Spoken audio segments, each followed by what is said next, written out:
I hope you're ready for the preaching of the Word of God. Amen. Uh, by the way, lahat po ng mga area leaders, meron tayong meeting tonight. Just quick meeting sa dinner. Okay, so I'd like to invite yung mga hindi full-time na leaders to join us in our dinner meeting. Okay, tonight. All right. And ngayon, actually, dapat nung Sunday pa tayo nagsimula, mga kapatid, ng ating mission emphasis month.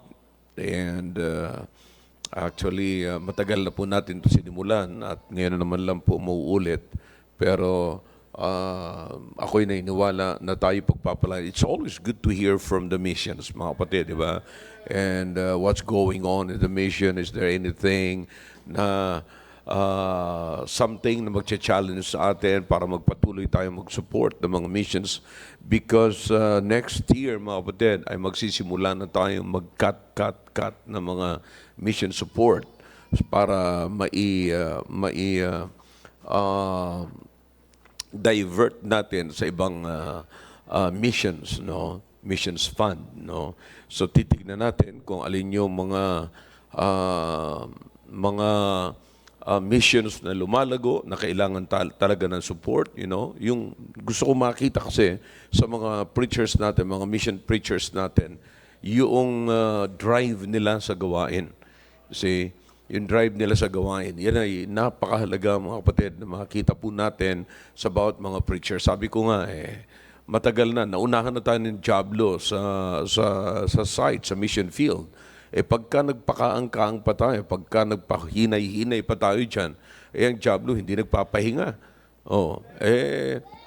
Yung mga preachers, ilang ang Diablo, nung lumabas, nandiyan na sila sa field, matagal na. Tapos, wala pang pahinga. Diba? Nandun siya, ilang araw, kung ang missionary, kapatid, ay 3 beses lang lumalabas. 3 beses, Wednesday, Saturday, ganun lang, Sunday, para magsundo. Hindi lalago ang gawain. I'm telling you, hindi lalago, walang mangyayari. So, hindi naman pwedeng maghintay ka na lamang sa mission sa loob ng simbahan at para pumasok yung mga magsisimba. You know, no. We cannot do that. You have to chase them, you have to go to them, you have to proclaim and convince them through the preaching of the gospel. See? Yan po ang kailangan po natin sa mga missionaries po natin. Kaya ngayon, ako po naniniwala na pagpapalain po tayo sa gabing ito. Shall we all stand, please? And let's ask Brother Ian, our missionary to Laurel, Batangas. No? Siya ang kauna-unahang magpipreach para sa atin pong Mission Emphasis Month. Brother Ian.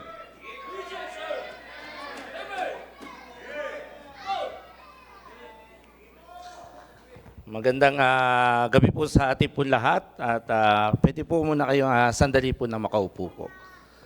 At ako po ay nagpapasalamat po sa Panginoon na ako po ay sa biyaya po ng Panginoon ay napagkatiwalaan po na mag-start ng mission work po at doon po sa Batangas, sa Laurel, Batangas po. At ako ay nagpapasalamat po sa ating pong mahal na pastor na patuloy na nagtitiwala po at patuloy na nandyan yung kanyang support po sa gawain po sa mission. At ako'y nagpapasalamat din po sa Panginoon dahil kasama ko din po yung aking pong family sa mission po. Kasama ko po yung aking wife at aking po mga anak po. At isang kagalakan, isang malaking encouragement po sa akin na kasama ko po yung aking family sa mission po. At bago po ako magsalita po ay meron po akong inihanda po na video presentation po. At panuorin lang po natin sa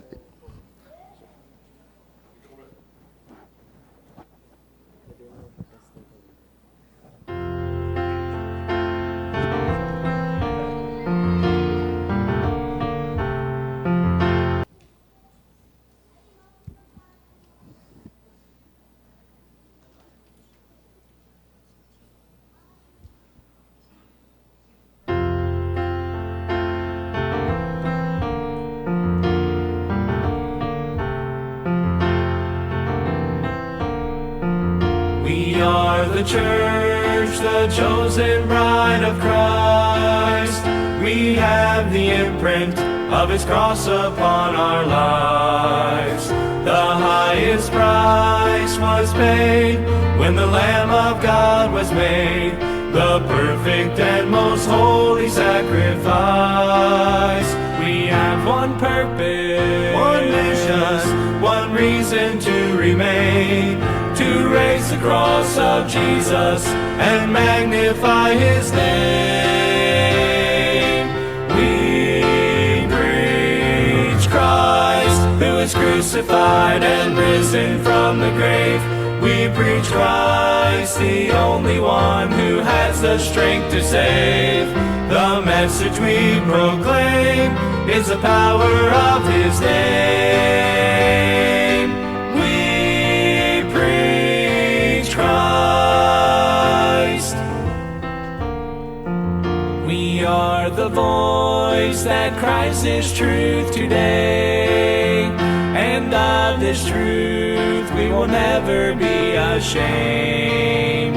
Though many doubters rise and reject the claims of Christ, God's unchanging word will still remain. We have this moment, this hour, to seek and save the lost, to speak the name of Jesus and point them to the cross. We preach Christ, who is crucified and risen from the grave. We preach Christ, the only one who has the strength to save. The message we proclaim is the power of his name. We preach Christ, so we lift the name of Jesus for all the world to see, the message of salvation for all who will believe. We preach Christ, who was crucified and risen from the grave. We preach Christ, the only one who has the strength to save. The message we proclaim is the power of his name.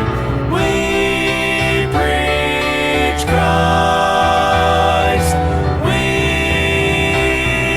preach Christ.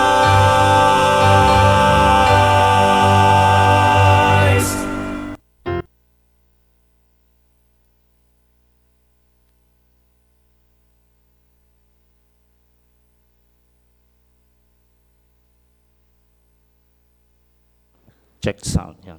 Okay po, tayo po lahat ay magsitayo po at ating pong buksan ang ating pong Bible po sa Psalms chapter 23.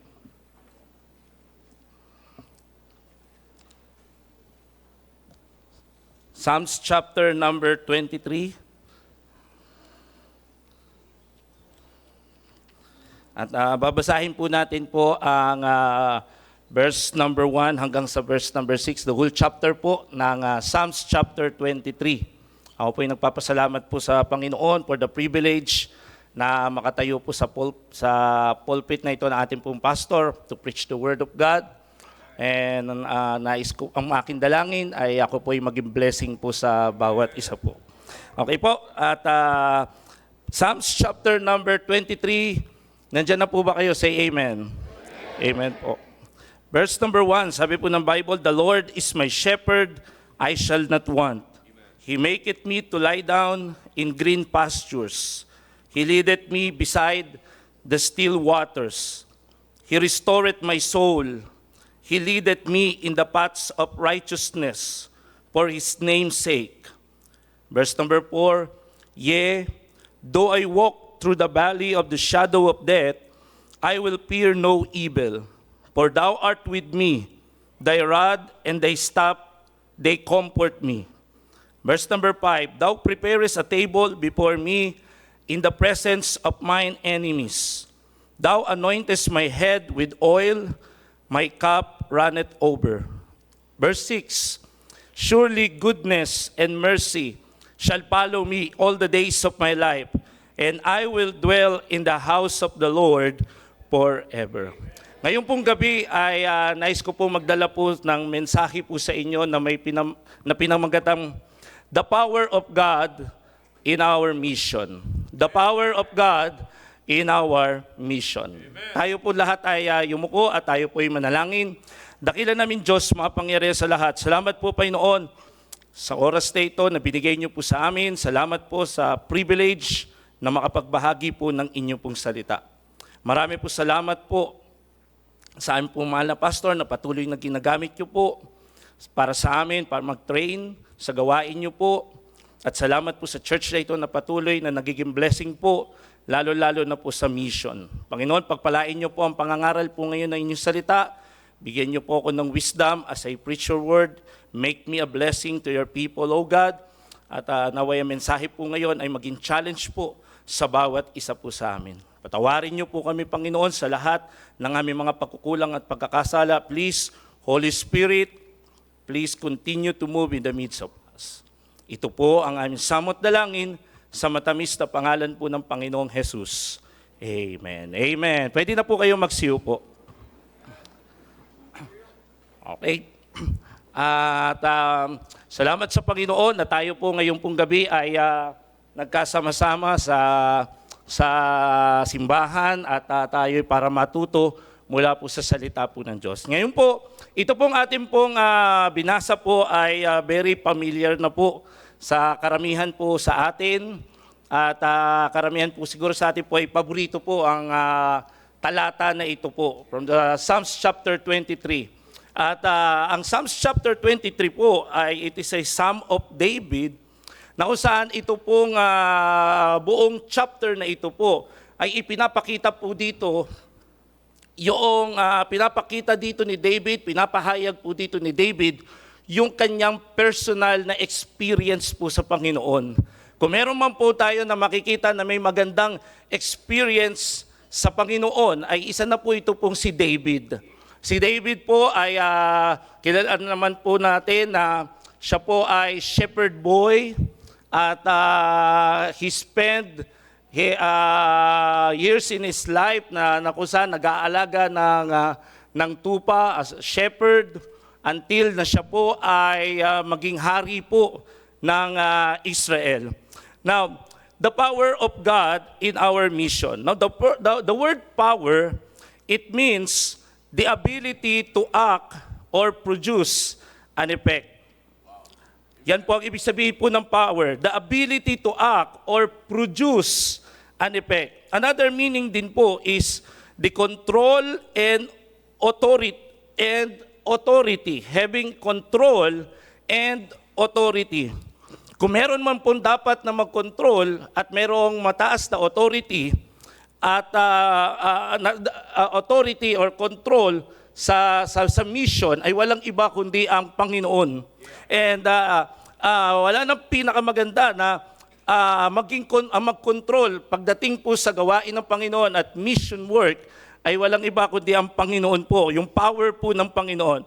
And it has the power to influence over others. Okay? Influence over others. And another meaning po ng power, it is the strength. It is the strength. Now, because of God's power, miracle can happen. Miracle can happen. Because of God's power, miracle can happen. And alam po naman natin, at maraming beses naririnig po natin sa ating pong pastor, when it comes about miracle, it is the thing that we cannot do, but only God can do. May mga bagay na hindi na po natin kayang gawin, may mga bagay na hindi na po natin kayang arukin sa buhay po natin, pero ang Panginoon ay kaya po niya. And that is miracle. Kaya nga po yung power ay nakaakibat po palagi doon yung miracle po ng Panginoon. Kaya nga po pagdating po sa gawain po sa mission, ay hindi po pwedeng maging absent yung power ng Panginoon. Everything that happens in the mission ay nandoon dapat po, nandoon yung power ng Panginoon and yung miracle ng Panginoon. Whatever happens in the mission ay miracle po ng Panginoon. Nandoon po yung miracle po ng Panginoon. At ano po, I choose this chapter from the Bible because nakikita ko po na maire-relate din po na yung buhay po ni David, yung experience po ni David, yung na-experience po niya, yung power ng Panginoon sa kanyang buhay, yung pag-ibig ng Panginoon sa kanyang buhay, at yung ginagawa ng Panginoon sa kanyang buhay, ay maire-relate po natin sa pwedeng mangyari po sa mission. Maire-relate po natin sa mission. Kaya the power of God in our mission. David experienced the power of God in his life. Now, tingnan niyo po dito sa verse number 1. Sabi po ng Bible, the Lord is my shepherd. I shall not want. First thing na makikita po natin po dito is yung Panginoon na ginawa ang Panginoon ni David ay ginawa niya po na shepherd. Siya yung shepherd ng kanya pong buhay. And because God is the shepherd of his life, sabi ng Bible, sabi ni David, I shall not want. Importante po sa mission, pagdating po sa gawain po ng Panginoon, because ang mission po is a God-sized work. Hindi po ito kaya ng isang ordinaryo lamang po na tao. Yung kaisipan ng tao, kailangan po dito ng wisdom ng Panginoon, kailangan po dito ang power ng Panginoon. Isang bagay na napakahalaga na dapat makita po natin is ang Panginoon as the shepherd.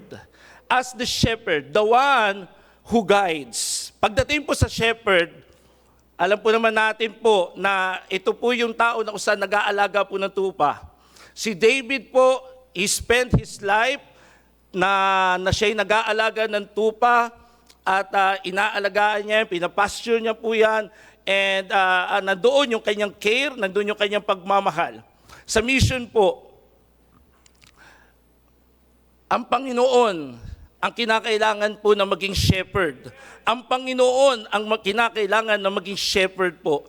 Hindi, sabi ko nga po sa inyo, hindi po sa sariling wisdom, hindi sa sariling kalakasan, hindi sa sariling talino, whatever man, ano man ang meron kang course na sa buhay mo, ano man na napagtapusan mo, pero iba po pagdating po sa mission. Sapagkat ang kailangan po dito po ay yung power po ng Panginoon. Kaya nga po dito po, because of the power of God, unang bagay na makita po natin dito, sa buhay po ni David, meron po siyang kinilalang shepherd sa kanya pong buhay. Sa mission po, wala po, sa buhay po doon, sa mission po, ang puhunan po doon ay gaano mong kakilala sa buhay mo ang Panginoon. It is very important na kilala po natin ang Panginoon sa buhay po natin. Because kapag kilala po natin ang Panginoon sa buhay po natin at tinuring mo siya na shepherd pagdating po sa mission, pagdating po sa gawain sa mission, pangako ang sabi dito ng Biblia, yung makikita natin dito yung confidence, I shall not want. Number 1, na power, pagdating po doon sa mission ay pinapakita ng Panginoon sa buhay ng missionary at ng nasa mission is the power of God's guidance. Dito po sa verse number 2, sabi po dito ng Bible, He maketh me to lie down in green pastures. Yung word na he po dito was referring doon sa shepherd, doon sa tinutukoy po dito ni David, the personal experience sa buhay niya. Yung word na he po dito was referring to his shepherd. Walang iba kundi ang Panginoon. Kaya makikita po natin dito yung guidance ng Panginoon sa buhay po ni David, na guidance din po na nangyayari po pagdating po sa mission, na ang Panginoon ang totoo, ang Panginoon po ang nag-guide. He maketh me to lie down in green pastures. Now the word guidance, it means the direction provided by a guide. There is a direction provided by a guide. Merong guide Sino po ang nagga-guide po? The shepherd. At sino po yung shepherd? Ang Panginoon. So ang ibig sabihin, kapag inalaw mo ang Panginoon, ay makikita mo na siyang mag-guide pagdating po doon sa mission, expect mo na yung guidance ng Panginoon pagdating po doon sa mission. He maketh me to lie down in green pastures. He leadeth me beside the still waters. Yung green pastures, pagdating po sa shepherd,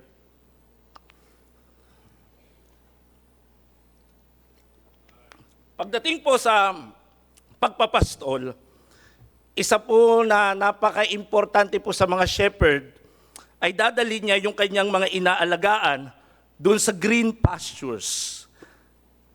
Doon sa kung saan merong makakain, doon sa kung saan merong tubig, very important po yun pagdating po sa mga inaalagaan po. Pero bago po makarating po sa ganung bagay, nakasalalay po kung sino yung shepherd. Sapagkat ang shepherd po, ang Panginoon po ang nagdadala doon sa lugar na iyon. Ang Panginoon po ang nagdadala po sa lugar na iyon. Sa maliwanag sinabi po dito ng Bible, He maketh me to lie down, He maketh me to lie down in green pastures. We just imagine, ang Panginoon ang nag-guide, ang Panginoon ang nagdadala. Kaya unang power na makikita niyo po, pagdating po sa ikaw, pag ikaw ay nag-i-involve po doon sa mission, ay nandoon po yung guidance po ng Panginoon. Nandoon po yung guidance ng Panginoon. Nandoon po yung paggabay ng Panginoon. Nandoon po yung paglilid ng Panginoon. At kung saan ka inililid ng Panginoon, doon ka lang magpo-focus. Naalala ko po, yung sinasabi po lagi ni Pastor, kinakailangan na magkaroon ka ng goal. At kapag ikaw ay merong goal, mag-focus ka doon sa iyong goal. Mag-focus ka doon paano mo ma-achieve, ma-abot yung iyong goal pagdating po doon sa mission. Pagdating doon sa pagdating po sa gawain po ng Panginoon. Kinakailangan na nakapokus ka lamang doon sa goal mo.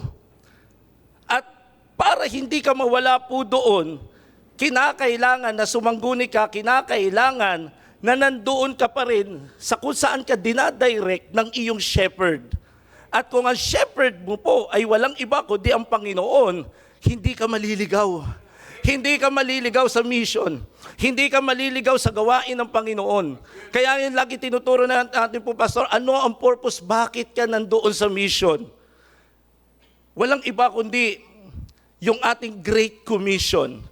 Ipahayag ang Ebanghelyo ng Panginoong Hesukristo. Napakarami po ng mga tao na nangangailangan po ng salita ng Diyos. Doon na lang po sa amin sa lugar sa Batangas, ay grabe po talaga doon.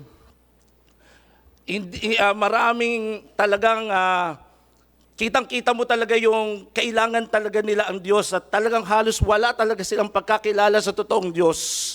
Nangangailangan po sila, nangangailangan po na merong maggagabay at meron pong magtuturo. And everywhere, kahit saan din naman po, hindi lamang po sa Batangas. Pero ang pinakamaganda po dito is merong shepherd, merong nagga-guide.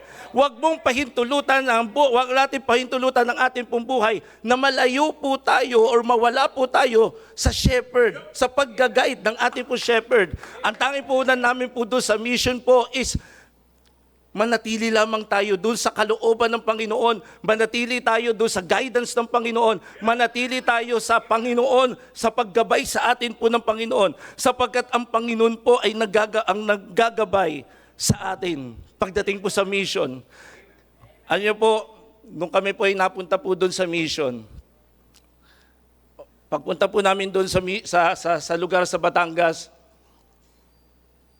naisip ko, sinabihan ko yung aking pamilya, huwag nating ituring na iba ito.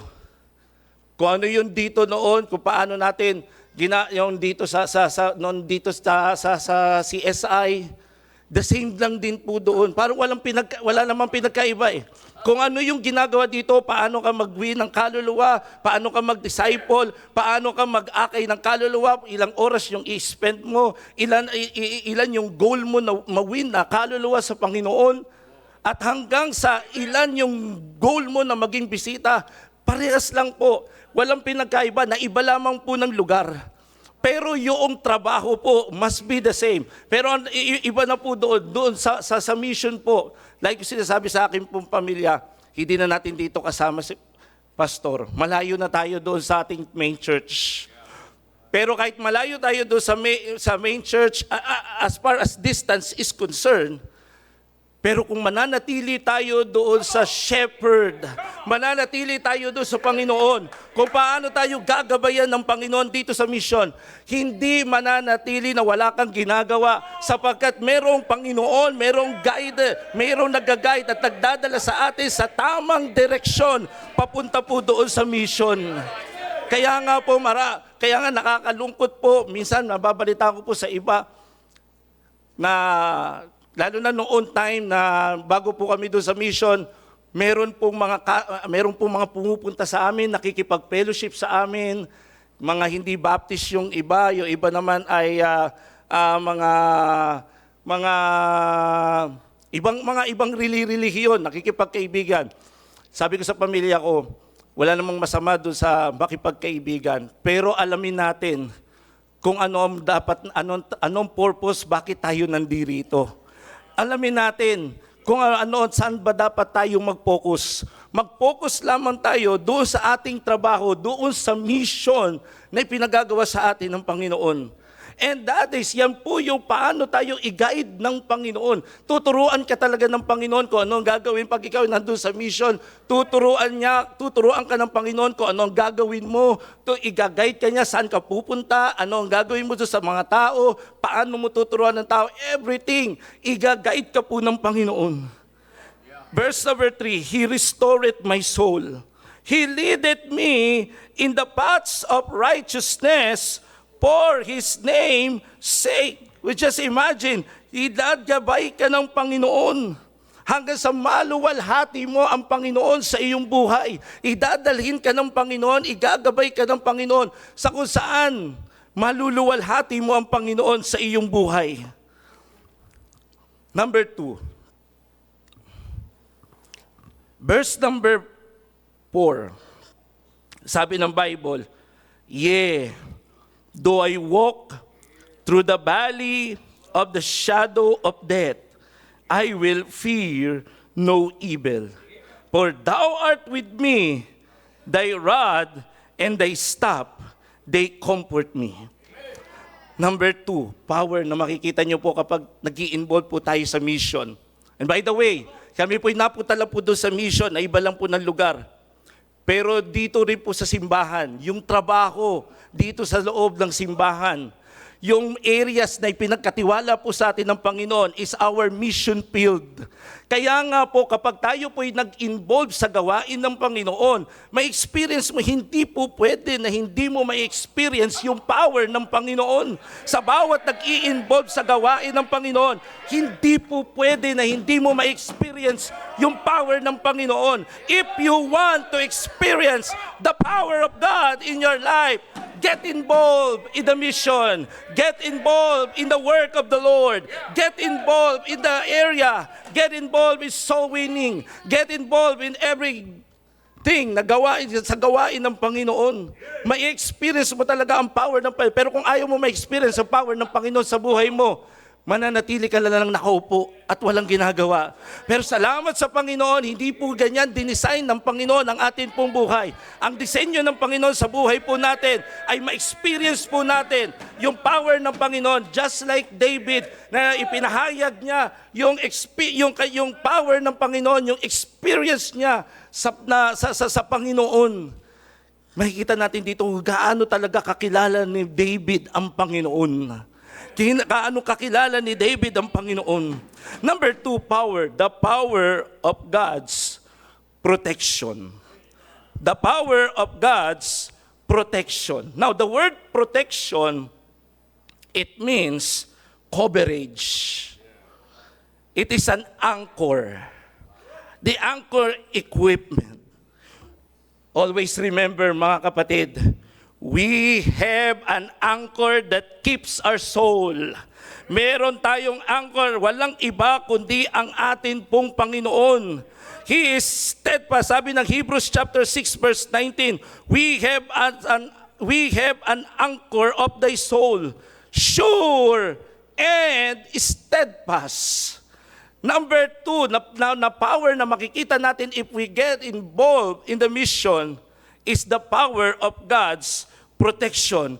We have an anchor. What is an anchor? Something that serves to hold an object firmly.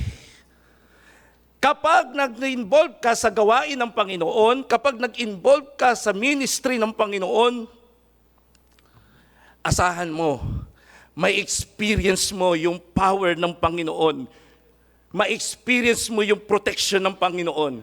Yung power ng protection po ng Panginoon. Could just imagine dito po sa buhay po ni David, sabi ng Biblia, yea, though I walk through the valley of the shadow of death, I will fear no evil. Lumakad man ako in the shadow of death, hindi ko matatakutan. Sapagkat bakit? Kilala ko ang Diyos ko. Ang Diyos ko ang magbibigay ng protection sa akin. Ang Panginoon ko ang mag-iingat sa akin. Remember the promise of God when we involve in the mission, when we involve in the areas na pinagkatiwala sa atin ng Panginoon, when we involve in the Great Commission, and lo, I am with you always, even unto the end of the world. Could just imagine what a promise ng Panginoon. Kapag ikaw ay nag-involve doon sa Great Commission ng Panginoon, ang pangako ng Panginoon, makikita mo yung power niya na kung paano kanya po proteksyonan na ang pangako ng Panginoon even unto the end of the world. Sa personal experience po ni David, dumating po yung darkest part ng kanya pong buhay. Dumating po yung pinakamadilim na parte ng kanyang buhay. Let me ask you a question po. Anong pinakamadilim na part ng buhay mo yung na-experience mo? Anong pinakamadilim na part ng buhay mo yung na-experience mo? David experienced yung kadiliman ng parte ng kadiliman ng buhay niya. Yung pinakamalungkot na parte ng kanyang buhay. Pero, kilala ni David yung kanyang Diyos. Sabi ng Bible, I will fear no evil. We just imagine the shadow of death po dito, the valley of the shadow of death. Ito po yung pinakamadilim na part ng kanyang buhay.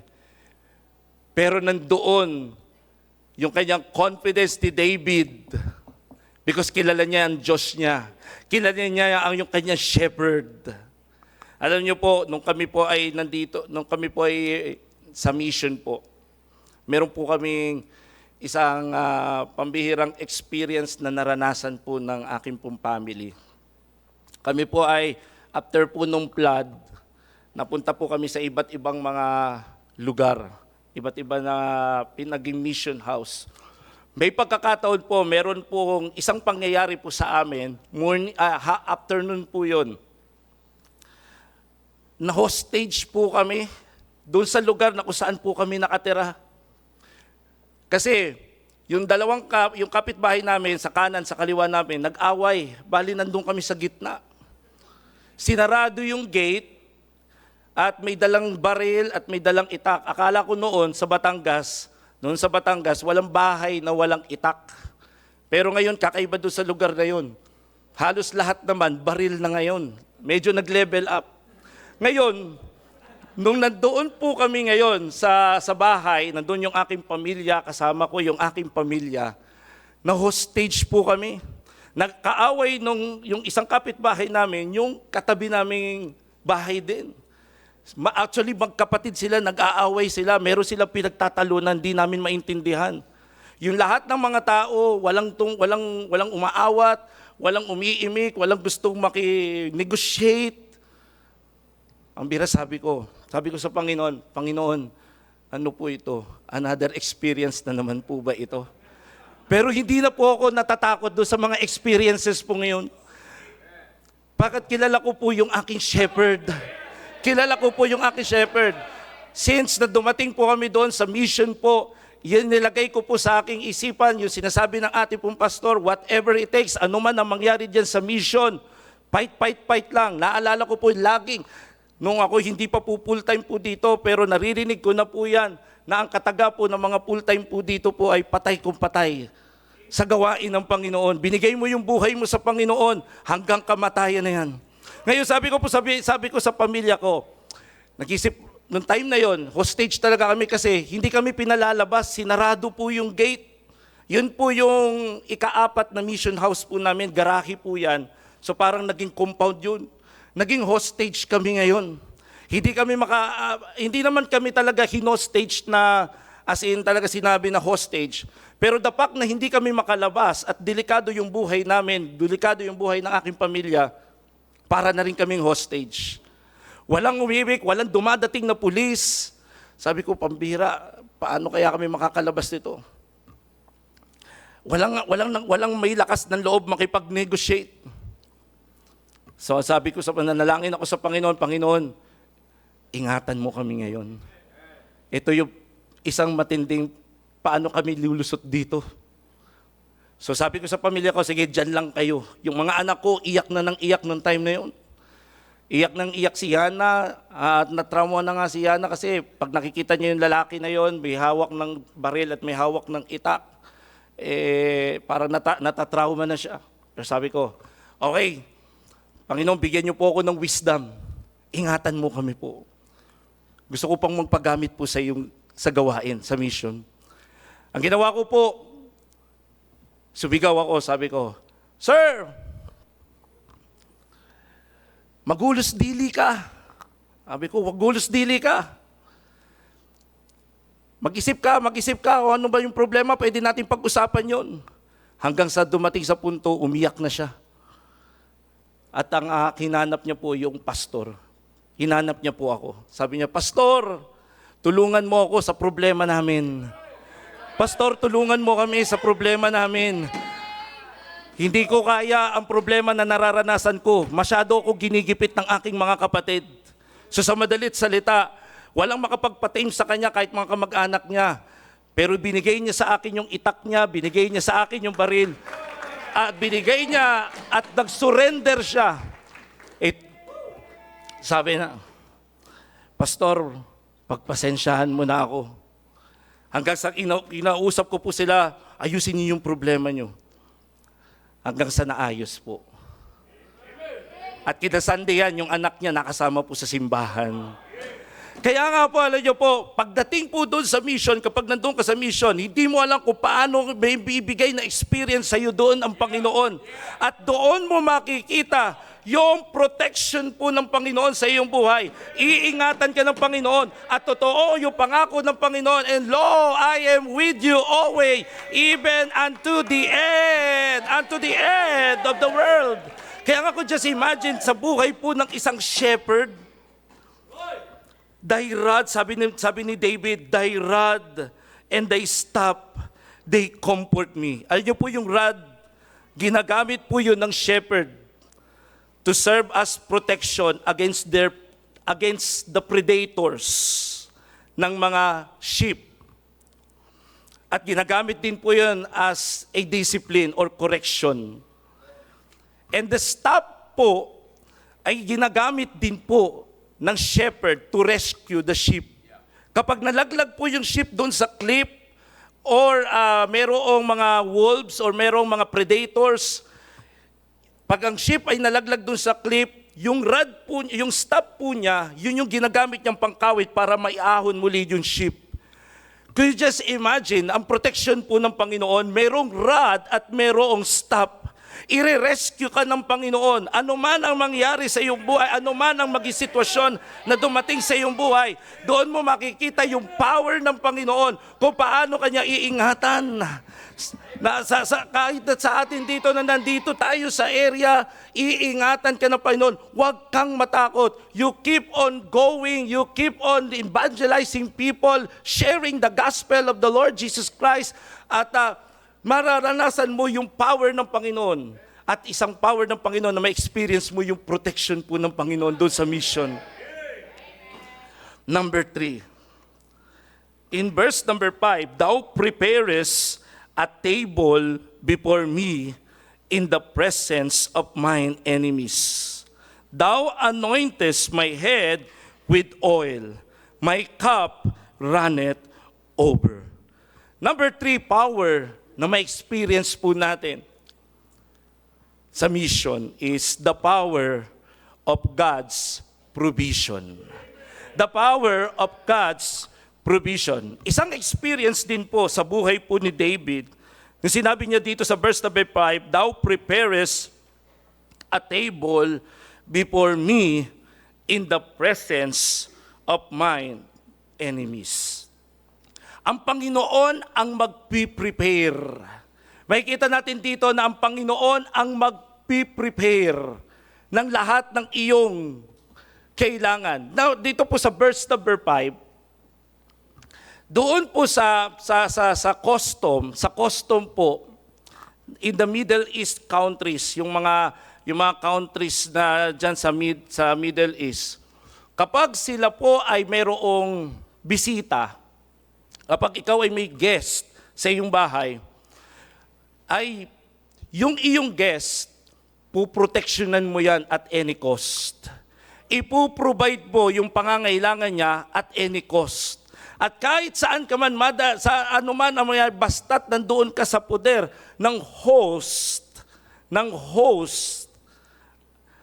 iingatan ka, puproteksyonan ka, at i-prepare niya yung iyong kailangan. Could just imagine, meron din po tayong host. Walang iba kundi ang atin pong Panginoon. The shepherd na tinutukoy ng Bible ni David ay walang iba kundi yung Panginoon na nagagabay at nag-iingat po sa Kanya. He is the host. Kaya nga at any cost, sa lahat ng pagkakataon, nandoon po yung provision po ng Panginoon. Ako po'y nagpapasalamat po dito po sa ating pong mahal na pastor, sa inyo po church. Ako po'y nagpapasalamat ng lubusan sa pag-host nyo po ng mission work po sa Laurel, Batangas. Sa pag-host nyo po, sa gawain po sa Laurel, Batangas. Nandoon yung inyo pong support, nandoon yung binibigay nyo para sa vision na hindi po nasasayang, sapagkat may mga kaluluwa po na naliligtas, may mga kaluluwa po na nadadagdag po sa simbahan, may mga kaluluwa po na naliligtas at nababaptize po at nababago yung buhay.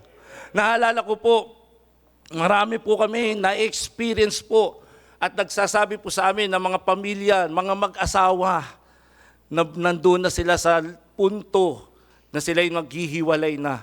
Pero salamat na meron pong gawain po doon. May mission po doon na nag-host by the grace of God.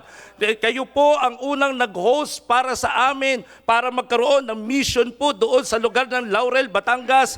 At doon naman po sa lugar ng Laurel, Batangas, salamat na meron pong simbahan na nag-host din po doon sa mga tao na nangangailangan po ng salita ng Diyos. Mga pamilya na kung saan maghihiwalay na, mag-asawa na maghihiwalay na, mag-asawa na merong malaking problema, hindi na kayang solusyonan ng pera. Meron po kami na-experience po doon. May pera po sila. Pero hindi kaya solusyonan ng pera yung kanilang problema sa pamilya. Yung problema niya sa pamilya, sa kanyang mga anak. Pero ang nilalapitan po ay ang simbahan. Ang simbahan ang nag-host para po sa kanila. Kaya by the grace of God at any cost, sa biyaya po ng Panginoon, ay maibigay natin yung pangangailangang spiritual po ng mga tao by the grace of God. It is a great privilege po na kami po'y gamitin po doon sa gawain po doon. Kung hindi man po kami gagamitin po doon, ako'y naniniwala may ipapadala po ang Panginoon. Pero sa akin po at sa aking pamilya, by the grace of God, it is a great privilege na gamitin po ng Panginoon sa gawain po doon sa lugar po ng Laurel, Batangas. to host the needs. At alam niyo po ba, may pangako pa dito ang Panginoon na na-experience mismo po ni David, sabi ng Biblia, Thou anointest my head with oil, my cup runneth over. Ibig sabihin, nag-uumapaw po yung blessing po ng Panginoon. Hindi man ikaw mag-abound sa material blessing, pero mag-abound sa gawain po ng Panginoon is a great, great blessing po. Ano man ang ibigay sa amin ng Panginoon, ano man yung pinagkakasya po namin doon sa support na binibigay niyo po sa amin, nagpapasalamat po kami sa Panginoon na meron nag-host po para sa amin at kayo po yun, sa ating po pastor, sa iyo po church. Pero just imagine po, kapag ikaw ay nag-involve sa mission, gawin dito na experience po ni David, my cup runneth over. There is always a blessing. Hindi po pwede na hindi ka pagpapalain ng Panginoon kapag ikaw ay nag-involve sa mission, kapag ikaw ay nag-involve sa area, kapag ikaw ay nag-involve, pangako po yan ng Panginoon. Kasi power po yan ng Panginoon sa atin pong buhay na ipoprovide niya ang atin pong pangangailangan. Sabi ng Biblia, my cup runneth over, speaks of the blessing sa buhay po ni David. Alam po naman natin, ang nangyari po sa buhay po ni David, na talaga pinagpala din po siya ng Panginoon. Naging king po siya, naging hari po siya ng Israel. At nung panahon po ni David, pinagpala ng Panginoon ang Israel. Bagaman nagkaroon din siya ng problema, pero hindi pa rin siya nawala at nanatili pa rin po siya doon sa kanyang shepherd. Nanatili pa rin po siya sa kanyang shepherd. Dumating man po sa punto na kami po ay nagpalipat-lipat, pero ang Panginoon po ay nag-provide po ng lugar pa rin para sa gawain po ng Panginoon. Sa ngayon po, yung lugar na pinagtitipunan po namin, pang-5 po na lugar na paglipat-lipat po namin. After the flood po, napunta po kami sa mga bahay at salamat na may mga members po tayo po doon na inoffer nila yung kanilang mga bahay para pagdausan ng gawain po ng Panginoon. At ang Panginoon po ay nagpo-provide ng tamang lugar. And we are praying na yung lugar na kung saan kami ay doon na talaga ilagay ng Panginoon yung kanyang simbahan para mag-host ng mga tao po upang ang mga tao po ay makakilala po sa Panginoon. Kaya in verse number 6, sabi po ng Biblia, when you involve in the mission, makikita naman natin yung power ng promise ng Panginoon. The power of God's promise. Ano po sabi dito ng Bible? Surely, goodness and mercy shall follow me all the days of my life. Could just imagine, all the days of my life. Ano nangyari sa buhay po ni David? Nagkaroon din siya ng problema sa kanyang buhay. Nagkaroon din po siya, dumating din na umangat ang kanyang buhay. Dumating din po yung downfall sa kanyang buhay. Pero bakit nasabi pa rin po ni David na surely goodness and mercy shall follow me all the days of my life. Marami kang may experience doon sa mission, pero isang pangako ng Panginoon, surely goodness and mercy shall follow me all. Could just imagine the word all the days of my life. All the days of my life. Ano man problema na dumating po sa buhay natin, magtuloy-tuloy ka lang sa pag-i-involve sa gawain ng Panginoon. Surely, the goodness and mercy shall follow me all the days of my life. As I close this message po, last year po, nagkaroon po kami ng goal. Ito po yung, gusto ko na rin pong i-take yung opportunity po na ito para sabihin po yung naging goal po namin doon sa mission. Ito po yung laging paulit-ulit na lagi sinasabi po sa amin ng ating pong pastor, ng ating pong mahal na pastor. Kinakailangan mag-set ka ng goal. Mag-set ka ng goal. At yung goal na yon ay tatrabahuhin sa biyaya ng Panginoon. At dyan mare-experience mo yung power ng Panginoon habang ikaw ay naglilingkod sa Panginoon. As of 2025, nagkaroon po kami ng goal. Pagdating po sa souls won, ay ang goal po namin ay 3,000 souls won, yung masharean. Pero as of December 1, ay nagkaroon po lamang po kami po ng 2,796. Medyo kulang pa po kami ng 200. At ang goal po namin ay baptism, 150. At as of now, December 1 ay meron pong 51 na baptism. Nag-goal po kami ng 350 na bisita. Ngayon po, as of December 1 ay 311 po yung naging bisita. At sa second timer po, nag-goal din po kami ng 350 kasi yung mga bisita, ang goal namin, makabalik din sila 100%. Pero dumating po ay 274. Nag-goal din po kami pagdating po sa attendance po. At ang goal po namin ay 110 in attendance in the morning. Na-hit po namin po yun, yung attendance po. Ang pinaka-highest po na naging attendance po namin ay 100 po. At sa PM po, ang amin po goal po ay 70. Pero nagre-range po kami ngayon ng 40 to 50. Pag Thursday, ang goal po namin ay 60, pero nagre-range pa lang po kami ngayon, sa ngayon po, ng 30 to 40. Nag-goal din po ako ng Bible student na 5. Pero ang binigay po ay 2, kaya lang yung isa po ay nag-quit, kaya isa na lang po ang natira po.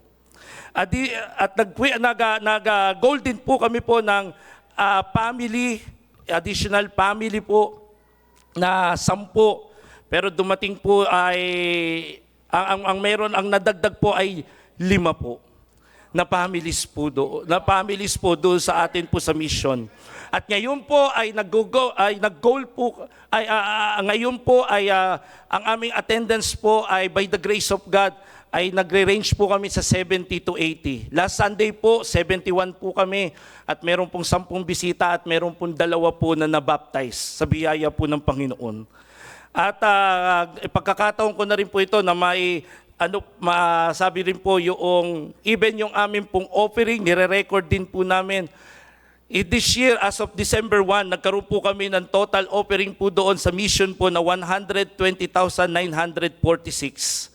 At as of December 1, nagkaroon naman din po kami ng total expenses na 128,198. Karamihan po doon ay pupunta po doon sa transportation expenses po namin. Pinakamalaki po na amin pong nagiging konsumo po pagdating po sa financial ay pagdating po sa transportation. Pagdadala po ng mga kaluluwa sapagkat naturuan po by the grace of God ay natutunan po natin sa ating pong mahal na pastor that ministry is the people. Kaya nagkaroon man kami ng deficit na 7,252. Pero hindi ko po alam saan namin nakuha po yung 7,252. That's the power of God, God's provision in the mission. Ipo-provide ng Panginoon. Maaari hindi mo alam kung paano, pero ang Panginoon, dahil sa kapangyarihan po ng Panginoon, ipo-provide niya yung iyong pangangailangan. At yun po, yung mga members po doon sa mission po, in-encourage ko din po sila. Challenge ko din po sila. Sabi ko sa kanila, ipag-pray natin ng husto yung lugar na ito na ipagkaloob ng Panginoon sa atin. Ano mang pamamaraan na ibigay nga gawin ng Panginoon, ipag-pray natin na ipagkaloob ito ng Panginoon. Last November 30 ay nakausap ko po November 29 pala po, Saturday, nakausap ko po yung may-ari. Naoperahan yung may-ari po, naoperahan yung 2 mata niya, naoperahan. So, ibig sabihin yung kanyang 2 mata, hindi ko alam kung anong problema talaga doon sa kanyang mata, pero yung 2 mata niya naoperahan. In short, halos hindi siya makakita. Yung kalagayan niya ngayon. At nabanggit niya sa akin na, Pastor, sa inyo rin yan mapupunta kasi nandyan na kayo nakatira. Ayun po, noong yung lugar pong yon, ang history, may matinding history po ang lugar na kung saan nandun po kami sa place ng aming pong mission. Sapagkat ang lugar pong yon ay nagkaroon po ng matinding massacre. Kaya ang lugar pong yon ay kinatakutan. kinatakutan po yung lugar na yon at naging haunted house po yung lugar na pinagtitipunan po namin ngayon. At sabi ko, in-interview ko yung may-ari, saan ba nangyari yung pagpatay? Nangyari yung pagpatay dito sa lugar na ito. Kaya nang ginawa ko po, okay, dito nangyari yung pagpatay. Nasoko pa po yun, napalabas pa po sa TV. Hanggang ngayon, 2013, nangyari po 2013. So 12 years na po. At ang nandun po sa TV, noong sinabi na nandito siya pinatay, doon ko po nilagay yung location po ng pulpit. Doon ko po nilagay yung location po ng pulpit. Para at least, kung meron man dyan, makapakinig siya. Pero honestly po, kami ni Ma'am Chona nakaka-experience doon. Pero, ayaw mo lang. Na-experience po namin. Pero, gaya po ng power ng Panginoon, God's protection, igagawad sa iyo ng Panginoon. Habang ikaw ay nandyan, nagpapagamit sa gawain ng Panginoon doon sa mission, ipuprovide niya ang iyong pangangailangan, ibibigay niya ang guidance para sa iyo. Ito ang kailangan po sa mission, yung guidance ng isang shepherd. Walang iba kundi ang Panginoon. Salamat na ako po, bagaman mission pastor, pero may kinikilala po ako na pastor pa rin po sa buhay ko. Kailangan ko po ng gabay. Kailangan ko po, every time na meron pong decision po doon, lagi ko sinasangguni po yung ating pong pastor. Yung paglipat po namin sa lugar na yon, sinangguni ko po sa ating pong pastor. Salamat po na meron shepherd. At higit sa lahat, ang Panginoon, kilala natin yung ating Diyos. Kilala natin po ang ating pong Diyos. Bago po kami magkausap po nung may-ari, challenge ko din po yung mga members. Sabi ko sa mga members, magkaroon tayo ng bahagi sa gawain ng Panginoon. Kaya nagkaroon po kami ng commitment po doon sa mission. Gusto namin na gusto ng bawat isa namin na magkaroon din kami ng bahagi pagdating doon sa lugar na iyon. Kung ibibigay man yun. Ang panalangin ko talaga sa Panginoon, i-donate yun. Imposible, pero sabi ko lagi sa church, walang imposible sa Panginoon. That's the power of God, the power of God's provision. Kapag nasa mission ka, ipuprovide ng Panginoon ang iyong kailangan. Ipuprovide niya ang iyong pangangailangan. Hindi po pwedeng hindi mo ipuprovide ang iyong pangangailangan. Ano man ang mangyari, ipuprovide ng Panginoon ang iyong pangangailangan pag ikaw ay nasa mission. Just like kapag ikaw ay nagpagamit din po sa iyong mga area, ipuprovide ng Panginoon ang iyong pangangailangan. Kung nagkukulang ka sa iyong buhay, mag-involve ka sa area. Try to involve in the area. Try to involve in the mission work. Your mission field, your area is your mission field. Try to get involved in that area. And makiki-experience mo yung power ng Panginoon, yung paano niya i-provide ang iyong pangangailangan. Kaya po doon, challenge ko sila. Bagaman ano po yung mga members pa, hindi pa ganun, talagang katatagal. Some of them 3 years, some of them 2 years. Pero nagkaroon na po kami ng commitment po doon na 60,000 doon sa ano. And ito po yung pinaka-last na sabi ko sa kanila, sinabi ko na yan sa kanila noon pa man, kalagitnaan pa lang ng taon, until December. Ginawa ko po yung ginawa ng ating po pastor dito, share a square. Kaya everybody nagkaroon po ng nagkaroon po ng part po doon. Some of them nagbigay na, pero at this December, ay ang total commitment po ay 60,000. Pray ko po na talagang maibigay po yun. Pero ano man yun, ano man po yung kahihinat na nun, to God be the glory. Ang Panginoon pa rin po ang magpo-provide. Pero napakaganda na magkaroon din po ng bahagi po sila sapagkat kapag nagkaroon po sila ng bahagi po, mamahalin po nila yung simbahan ng Panginoon. Mamahalin po nila yung gawain ng Panginoon. Kaya ngayon, sa pagtatapos po, nais ko lang po, banggitin po yung sinabi pa dito ni David, yung kanyang commitment. Sabi ng Biblia, surely goodness and mercy shall follow me all the days of my life. And I will dwell in the house of the Lord forever. Ano ang nag-push para magkaroon ng decision na ganun si David sa kanyang buhay? Sapagkat na-experience po mismo ni David yung power ng Panginoon sa kanyang buhay. Kaya nagkaroon siya ng decision, I will dwell in the house of the Lord forever. Yung duration ng kanyang buhay bilang isang mananampalataya sa Panginoon, yung kanyang commitment is forever. Ganun niya po kakilala ang Panginoon.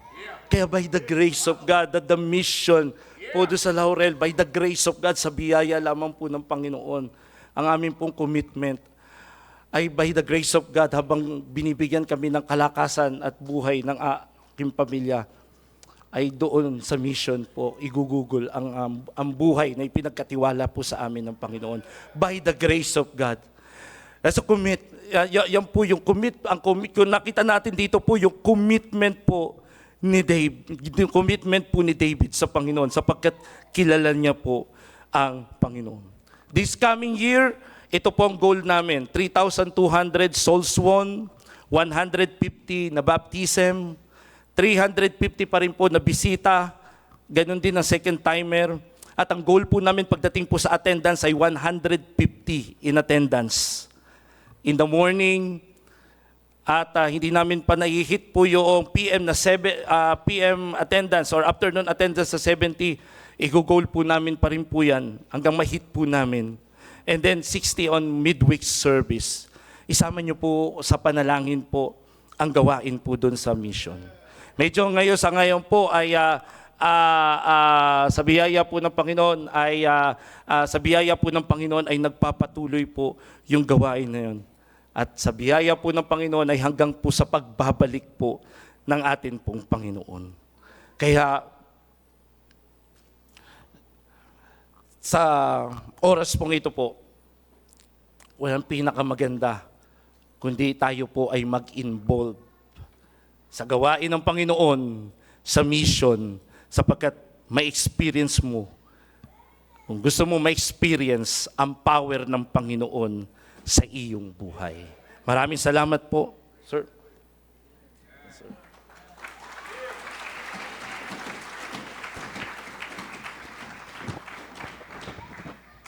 Great message, amen. Alam mo, I don't know about you, but the way I see it, mga kapatid, sa mga bagay, ito yung pagkakataon na nakikita ko rin, or for me, para makita kong paano niya dinidiskartihan ang mission. At you understand, mga kapatid, it's important for the missionary to grow in the Lord, to grow in the grace, to grow his relationship with God. With this kind of message, makikita ko, mga kapatid, kung paano siya lumalago. You see, hindi siya nasa sa mission sapagkat malago na siya. No, siya ay nag-grow sa mission. You see, I like what he said. Nandito ako, nandito ang pastor ko, nandito siya ang shepherd ko. Pero ngayon napalayo na kami sa pastor ko, pero hindi ako napalayo sa shepherd ko sa Diyos. Yun ang pinakamaganda, mga kapatid. You can see kung paano siya lumalago at kung paano niya gawin yung gawain sa mission. You see, I don't know about you, pero that's the way. Dapat ganun natin tignan during the mission emphasis kung paano i-operate ng mga missionaries natin yung missions. You see, he is our representative sa Laurel, Batangas, mga kapatid. Yan ang ibig sabihin ng mission.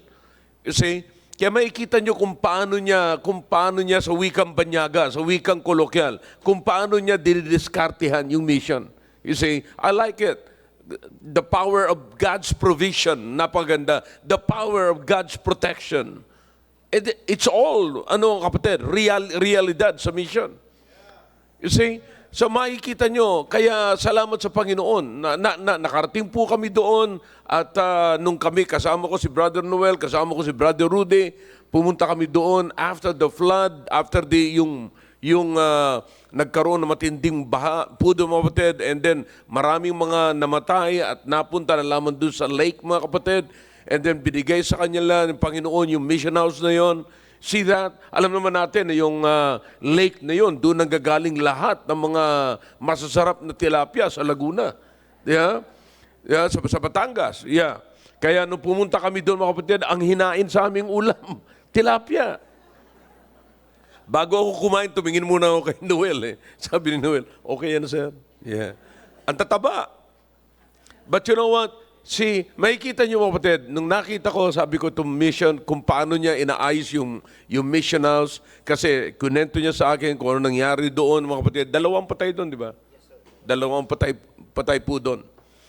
At nahuli naman yung pumatay. But anyways, so talagang dilapidated na talaga, wala na. And then actually sabi niya sa akin, Pastor, ito pong kwartong ito, aalis na po kami doon sa inuupahan namin para makatipid po tayo. Dito na po kami titira sa kwarto na ito. Nung tinignan ko, mga kapatid, yung sinasabi niyang kwarto, ay hindi po kwarto. Sabi ko, no. Huwag kang aalis o maghanap ka na lamang ng ibang tirahan and at the same time, kunin mo to. I-rent natin ito. You see? So sa ngayon, sa narinig ko, kinukumusta ko kanina kung ano ang situation doon, ano ang sabi ng may-ari.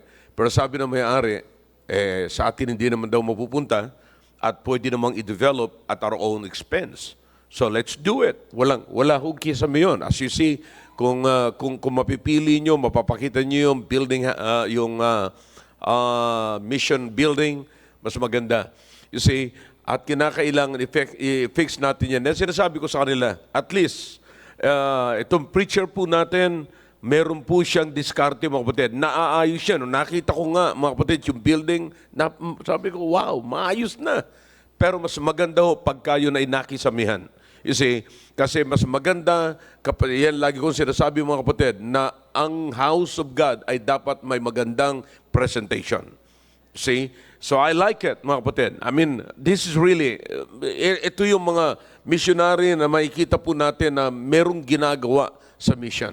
And merong dapat i-hit sa kanilang goal. Kaya salamat sa Panginoon na talagang totoo po yun. Binibigyan siya ng wisdom. You understand? Sabi ni David, the Lord is my shepherd. Yan lamang, puhunan na po yun. The Lord is my shepherd. And because the Lord is my shepherd, I shall not want. He leadeth, nakita niyo yung combination, mga kapatid? He leadeth me to the green pastures and to the still waters. Combination po yan. Green pastures, yan yung pagkain niya. Still water. Makikita mo, yun ang inumin niya. So nakita niyo yung combination. Nakita niyo yung package, mga kapatid. Kapag ka ang Diyos ang nag-provide, package po ang ipoprovide sa inyo. See? Kaya I like it. Na makikita po natin kung paano ang Diyos magtrabaho na I like this, kung paano niya ipinasok dito yung mission sapagkat nakita niya yung buhay ni David. And it's very true, mga kapatid. God can. God can. And because God can, the issue na lamang, mga kapatid, is, will God do it? But if you believe that God can, God will. God will. Amen? Shall we all stand, please? If the Lord spoke to your hearts through that message, then let's come to the altar. Let's speak to God and make business with God. And manalangin tayo sa Panginoon na kausapin tayo ng Panginoon na magkaroon tayo ng involvement sa gawain ng Panginoon. Let's do it.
Diyos, marami pong salamat sa ginawa niyo po sa aming kalagitnaan. Salamat sa paggamit niyo po, Panginoon, kay Brother Ian.